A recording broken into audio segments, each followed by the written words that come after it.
Hola, soy la doctora Alejandra Álvarez, directora de la Estrategia de Telereumatología de Hospital Digital, reumatóloga del Hospital de Coquimbo, y hoy quiero mostrarles el abordaje de las poliartralgias para la atención primaria,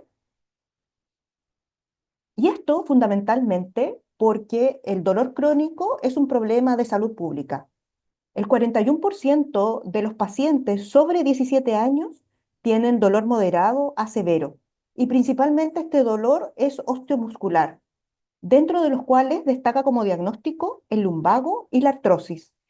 Hemos visto trabajos donde los hombres entre los 38 y los 45 años son los principales que sufren de diagnóstico de dolor crónico osteomuscular. Esto genera cesantía, ¿no es verdad? Y también muchos de ellos tienen que acceder a pensiones de invalidez. Uno de cada cuatro personas sufre de dolor crónico, sobre todo adultos mayores. Estas enfermedades reumatológicas están dadas en la población general entre un 15 y un 40%. Tenemos que considerar además que los otros reumatismos se están presentes en la atención primaria como primera consulta entre un 10 y un 20%. Tenemos como problema de salud dentro del GES la artritis reumatoide y el lupus eritematoso sistémico. Y la artritis reumatoide está entre los 25 problemas de las mujeres entre 45 y 74 años. Hay que considerar además que dentro de las falencias de especialistas en nuestro país está reumatología. Contamos con menos de 300 especialistas para todo el país. Y hay que considerar que el diagnóstico precoz y el acceso a tratamiento farmacológico son fundamentales para la remisión de las enfermedades reumáticas. Dentro de los factores de riesgos y de etiología para un reumatismo, tenemos que considerar las infecciones, la autoinmunidad, los traumatismos y también las patologías metabólicas, como la diabetes y la obesidad. Cuando nosotros como médicos enfrentamos, por ejemplo, un paciente con una patología reumática, lo primero que hacemos es anamnesis. Tenemos que ver la localización y características del dolor, cuál es la cronología y la evolución de su molestia, ¿no es verdad? Los factores asociados como fiebre, fatiga, si este paciente ha presentado erupciones cutáneas, pérdida de peso y también antecedentes personales y familiares de reumatismo, abuelos, hermanos, los papás, la mamá. Después hacemos examen físico y en ello tenemos que evaluar los signos de inflamación articular, aumento de volumen, calor local, si hay, por ejemplo, eritema asociado en la articulación. También vamos a identificar los patrones de distribución, que los vamos a ver en un poquito más de detalle. Y tenemos que explorar manifestaciones extraarticulares del reumatismo, si hay manifestaciones en la piel, en las mucosas, en los ojos, ¿ya? Y dentro de los exámenes, como estrategia en telereumatología, nosotros pedimos exámenes básicos al momento de enfrentar al paciente, como son el hemograma, la VHS, las pruebas hepáticas y la función renal creatininemia. Y con ello podemos decir como especialista si el paciente requiere exámenes más específicos, como son el factor reumatoide, los anticuerpos anti-CCP, otros que nos sirven para diagnosticar reumatismos, como son el ANA, el ENA, ¿no es verdad? El DNA, que nos sirven para poder diagnosticar, por ejemplo, lupus eritematoso sistémico. Y por supuesto, las radiografías. Siempre que un paciente tiene una molestia articular, es necesario partir, ¿no es verdad?, con una radiografía de rodilla, de manos, de pie, dependiendo de la articulación afectada. Cuando nosotros tenemos una molestia, ¿no es verdad?, musculoesquelético, lo primero que tenemos que hacer es ver y decir qué es lo que le duele a nuestro paciente. ¿Le duele realmente la articulación o es una molestia que es periarticular, es decir, alrededor de la articulación? Y con eso hacemos una diferenciación, si es articular o no es articular. Si esto es agudo, es decir, tiene más de 6 semanas de evolución o menos de 6 semanas de evolución, que es lo que diferencia si es agudo o crónico y si hay signos inflamatorios asociados, como mencioné previamente, aumento de volumen, eritema, ¿no es cierto?, asociado en la articulación, y cuántas articulaciones son las que molestan. Si es una articulación, lo vamos a definir como monoartritis, si es de 2 a 4 como oligoartritis, y si son más de 4 como una poliartritis. Cuando nosotros evaluamos el paciente y vemos que esto no es articular, sino que es una molestia periarticular, es decir, de lo que está alrededor de la articulación, las bursas, los tendones, tenemos que localizarlo. Es en la rodilla, ¿no es cierto? Y esto está en relación a un tendón, es en relación a un nervio, por ejemplo, el síndrome del túnel carpiano, que es el atrapamiento del nervio mediano. Si esto es múltiple, podemos ver si esto tiene características inflamatorias, hay aumento de volumen, hay eritema, o no es inflamatorio, como por ejemplo en la fibromialgia, que hay muchos puntos de dolor, pero no hay características inflamatorias asociadas. Aquí vemos un listado de diagnósticos diferenciales según, ¿no es cierto?, la región afectada. En la mano podemos tener fascitis palmar, en las muñecas distintas tendinitis, en el codo epicondilitis, en los hombros vemos mucha patología del manguito rotador, en la cadera bursitis trocantérica, en la rodilla bursitis anserina, bursitis prepatelar, ¿no es cierto?, y en el pie fascitis plantar. Todo este listado de diagnósticos diferenciales son los que tenemos que pensar una vez que hemos diferenciado si esto es articular o periarticular. Y cuando el dolor es articular propiamente tal, tenemos que definir si esto es inflamatorio o no inflamatorio. Y eso es fundamental, dado que cuando es inflamatorio hay afectación, ¿no es cierto?, de la membrana sinovial que recubre la articulación. Y para eso, con los antecedentes que di previamente de la historia clínica cuidadosa y un buen examen físico, podemos evaluar una poliartritis y diferenciar si esto es periférico, es decir, afecta las manos, los pies, las rodillas, los hombros, los codos, o es axial, es decir, afecta la columna vertebral completa. Y localizar, ¿no es cierto?, cuántas articulaciones son las que están afectadas. Cuando el dolor es articular y es inflamatorio y ya tenemos claridad de que hay una inflamación, ¿no es cierto?, de la membrana sinovial, nosotros podemos empezar a pensar qué tipos de reumatismos son los que tenemos como diagnóstico diferencial.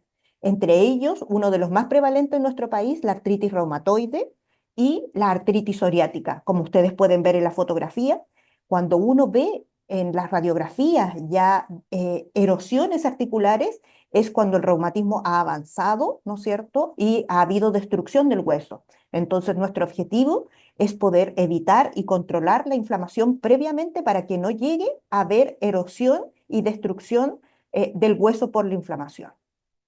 Aquí vemos, ¿no es cierto?, los modos de presentación. Cuando es agudo son menos de 6 semanas, cuando es crónico son más de 6 semanas. Como les mencioné, el número de articulaciones afectadas, si es monoartritis, una articulación, si es oligoartritis, 2 a 4, y si es poliartritis, más de 4.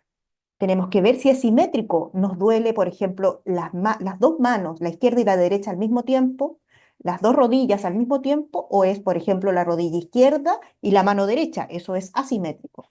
Y también si esto es aditivo, se van sumando articulaciones al compromiso, es migratorio, se inflama primero uno, pasa esa inflamación y después migra, ¿no es cierto?, a otra articulación. Y lo que expliqué previamente, si esto es axial o periférico. Dentro de la enfrentamiento de las preguntas para el dolor crónico musculoesquelético en la atención primaria, es fundamental cuando veamos un paciente con dolor osteomuscular, cuál es la frecuencia del dolor, ¿ya? Y su cronología. Esto dolor le aparece en la mañana, le aparece en la noche, se da durante el movimiento, que es distinto, por ejemplo, a que el dolor aparezca en el reposo. Muchas veces los pacientes nos dicen, me levanto en la mañana, no tengo dolor, pero durante el día, después que termina mi jornada, el dolor aparece. ¿El dolor es continuo durante todo el día o es intermitente? Hay días que está y hay días que no está. ¿Dónde se localiza? Que es lo que hablamos previamente. Si este se irradia, ¿está solo en la articulación o si irradia al músculo, si irradia, por ejemplo, a otra articulación? ¿Cuáles son las causas posibles? Son algo que tenemos que pensar, ¿no es verdad? ¿Cómo uno siempre tiene que preguntar al paciente cómo definiría usted su dolor? ¿Es un dolor que punza? ¿Es un dolor que le aprieta? ¿Es penetrante? ¿Es como una corriente? Uno tiene que consultarle al paciente cómo define él su dolor, ¿ya? ¿Con qué se exacerba? El dolor se exacerba con una fuerza, se exacerba con el movimiento. También cómo se alivia. Por ejemplo, los pacientes nos pueden contar que se ponen frío, que se ponen calor para aliviar el dolor. ¿Cuál es el tiempo de aparición también del dolor? también los antecedentes familiares, ¿no es cierto? Si hay otros familiares que han manifestado casos de dolor crónico, si existen otros síntomas acompañantes, como fiebre, como erupciones en la piel, baja de peso, que son síntomas de alarma. También, por ejemplo, con factores que puedan modificar el dolor, el movimiento, el reposo, la medicación. ¿Es necesario que usted tome algún antiinflamatorio para el dolor? Los pacientes hoy en día se automedican, tienen acceso a antiinflamatorios y muchos, no es verdad, toman diclofenaco, toman ibuprofeno y es necesario saber si, por ejemplo, han tomado alguna medicación para controlar el dolor o si el dolor es tolerable y no requieren medicación.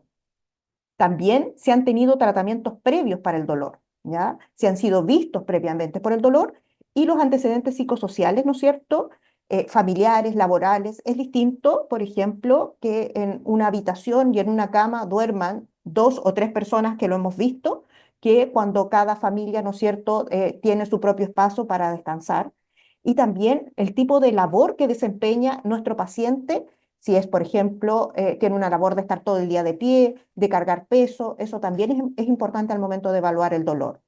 Los hábitos, la dieta, el ejercicio, el consumo de alcohol, el tabaco, todos esos también son gatillantes de dolor crónico y también, por supuesto, algo que es muy importante, la salud mental del paciente. ¿Cómo está su ánimo? Si ha tenido algún problema que pueda estar afectando su condición de salud mental. Y ya cuando tenemos antecedentes propiamente tales de reumatismo, nosotros, en el caso, por ejemplo, de la artritis reumatoide y el lupus, cuando nos consulta un paciente con este antecedente, tenemos que saber qué tratamiento usó previamente ya para su condición, en qué dosis, ¿no es cierto? Si usaron antiinflamatorios, cuáles y en qué dosis, porque no es lo mismo que el paciente haya usado tramadol, que haya usado paracetamol, si está usando corticoides, qué tipo de corticoide usó y en qué dosis, si tiene dolor actualmente y qué tipo de dolor es el que tiene, como lo caracterizamos previamente, si tiene inflamación, ¿no es verdad? Y si ha tenido alguna reacción adversa previa a los fármacos que ha usado para poder indicarle con seguridad a través de nuestra estrategia qué tratamiento poder seguir. Lo mismo con el dolor lumbar, es necesario saber si tiene rigidez asociado al dolor lumbar. El paciente dice, me tengo que mover en bloque, o si el dolor, por ejemplo, lo obliga a levantarse de la cama durante la noche o es un dolor que ha durado más de 3 meses. Y en la artrosis también, si tiene rigidez asociada mayor a 1 hora, mayor a 30 minutos, qué antiinflamatorios ha usado y si ha tenido apoyo de kinesioterapia o no. Todos estos antecedentes que nosotros registramos en la anamnesis al momento de evaluar el paciente en conjunto a un buen examen físico nos van a servir, ¿no es cierto?, al momento de que ustedes suban la interconsulta a nuestra estrategia de telereumatología sincrónica para poder, ¿no es cierto?, como especialista tener la mayor cantidad de antecedentes y con ello poder entregarles un diagnóstico y indicaciones terapéuticas adecuadas y seguras para el paciente que ustedes vieron, ¿no es cierto?, en atención primaria y de esa forma poder contribuir como especialistas a la atención de su paciente reumatológico. Muchas gracias y espero que esto sirva en la atención de los pacientes en atención primaria. Ministerio de Salud, Gobierno de Chile. Chile avanza contigo.